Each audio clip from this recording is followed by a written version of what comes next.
Good afternoon, everyone. My name is Ariel Johnson, and I will be discussing the impacts of youth living in urban communities. And according to the United States Census Bureau, the child poverty rate in 2022 was 16.9%, but there was significant variation by state, ranging from 8.1% to 27.7%. Despite being significantly different from the country's oldest and youngest populations, the national poverty rate in 2021 was 12.8%. According to the United States Census Bureau in 2021, the child poverty rate for those under the age of 18 was 16.9%, 4.2 percentage points higher than the national rate, while the poverty rate for those with 65 and older was 10.3%, 2.5 percentage points lower than the national rate. By comparing annual income to a set dollar of amounts referred to poverty thresholds that vary by size, the number of children and the age of the household poverty status is determined. Every member of a family is regarded as being in possession of their pre-tax income less than that threshold. When an individual does not reside in the family, their poverty status is assessed by comparing the income to the applicable poverty threshold. Despite the adverse effects of poverty on children and families' psychological well-being, this population still has substantial unmet need for mental health services. According from estimates from Hydration, only 15% of underprivileged children who need mental health care receive it, and even few finish it. According to the studies, African American and Hispanic children use mental health services at lower rates than white children. Compared to white children, Latino and African American children living in rural and urban areas are likely to less receive mental health services. In Maryland, Hispanic and Black families are almost 4 times as likely to face hunger compared to white families. Hispanic families are similarly disadvantaged in New York, where 38% do not have enough food compared to 11% of white families. In Washington, D.C., Black families are 6 times more likely to struggle paying bills as white families. Nationwide, 28% of Black households and 24% of Hispanic households that rent are behind on their payments compared to 12% of white households. Social determinants of health. Social determinants of health refers to a broad range of social and environmental conditions that affect our health and well-being, such as access to safe housing and healthy foods, employment and educational opportunities, healthcare services, non-toxic air and water, and neighborhoods where families can live without the fear of violence or discrimination.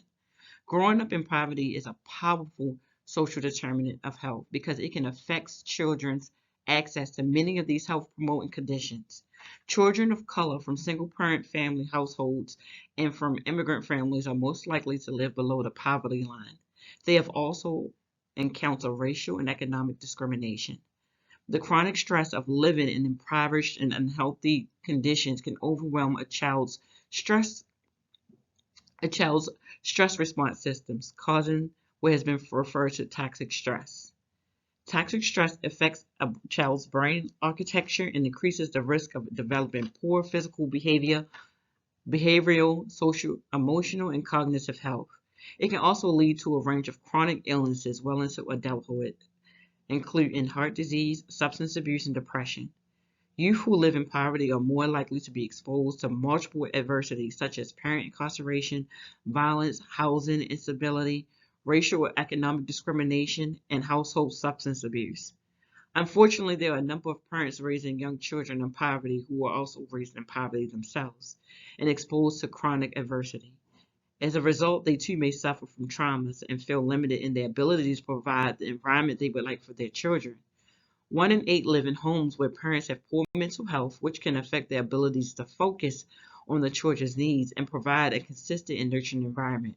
The struggle is likely to be particularly accurate for parents in poverty who have limited resources for treatment and support. Poverty can also adversely affect children's mental health through family and community level factors.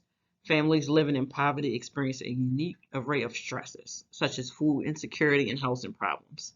Stresses can increase parental risk for mental health problems such as substance abuse and their capacity to engage in positive parenting practices such as warmth, responsiveness, supervision as an example, increase the potential for child abuse and neglect. Low income communities are also often characterized by poor housing, limited resources, inadequate schools, and high crime and violence, all of which are associated with adverse mental health outcomes. Children and families experiencing poverty encounter additional social and psychological barriers. Families who rely on their own coping skills or support from family and friends whose disapproval of formal mental health treatment may also be a barrier to care. Risk and protective factors of living in urban areas.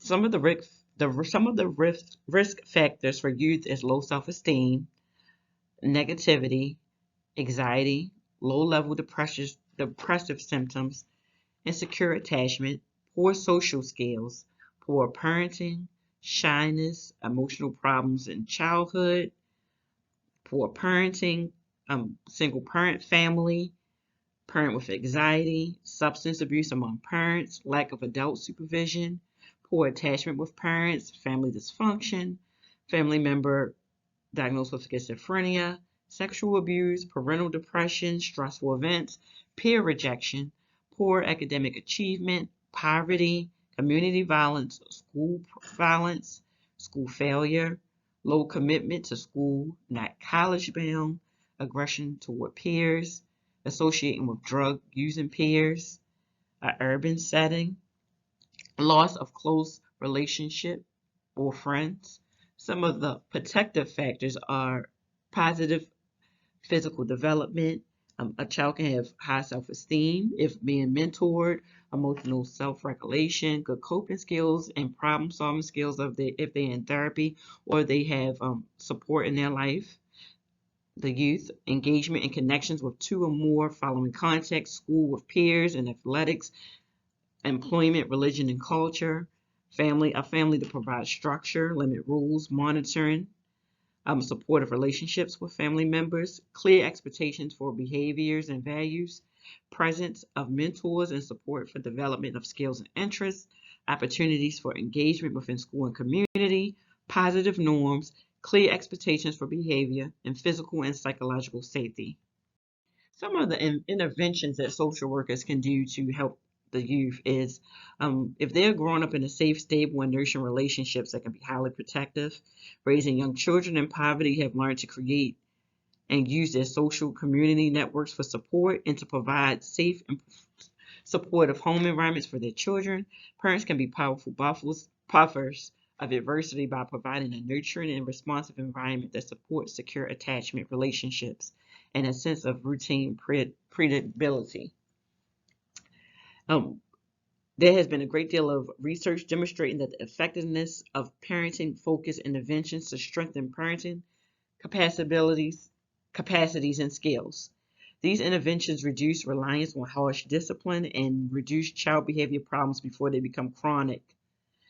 Crisis intervention and counseling services is needed, providing resources about and referral to needed programs and services for the parents in order to help the family thrive, exposing um, the youth to other places besides what's going on in their neighborhood and poverty environment, teaching them social emotional learning strategies to cope with different things that have happened in their life and different traumatic events, if so. Assessment of the teenagers and family needs and strengths. Assessments will help you to be able to provide the needs for the family. Ongoing psychotherapy for the youth, the parents, and the family as a whole. Case management so you can follow up and provide the needs that's unmet if needed. Information about important warning signs of teens who want a downward spiral and steps to need to get help, mental health treatment if needed as well.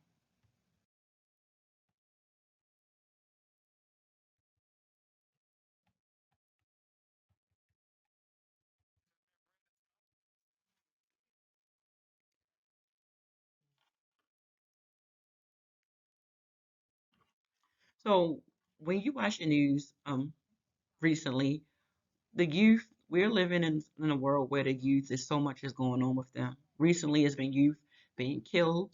It's been youth. It's been youth found with guns. They are in a juvenile justice system.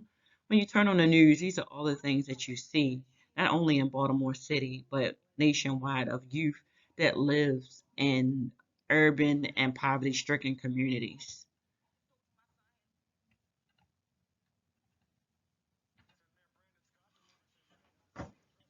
when you see the news, especially local news, they call it a city in crisis because of different things that's been going on. Some of the youth has been getting killed and a result of the violence that's been going on. You see a lot of this goes on in urban communities.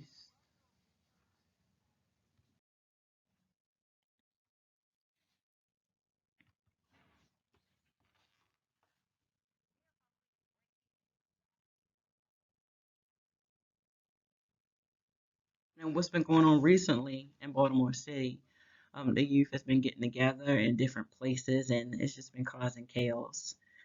Our youth needs mentoring and support, especially not just especially the ones that live in urban poverty and stricken areas, but this is what goes on.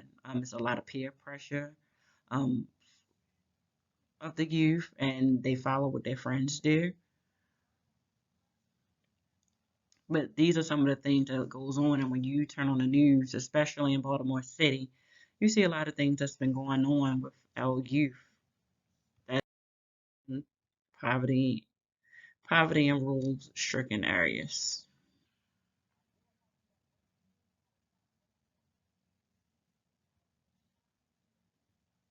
This is sickening and disheartening to watch because not every teen or youth that lives in poverty-stricken areas it becomes bad results, but you do see a lot going on every time you turn on the news. Is something going on about a teen getting murdered or just different events that's going on.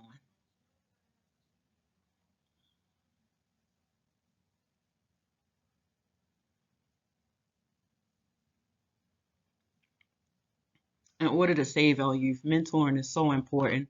We must focus on the protective factors in order to help our teens and youth thrive in the areas that they live in and where they're from, which is poverty stricken and urban areas.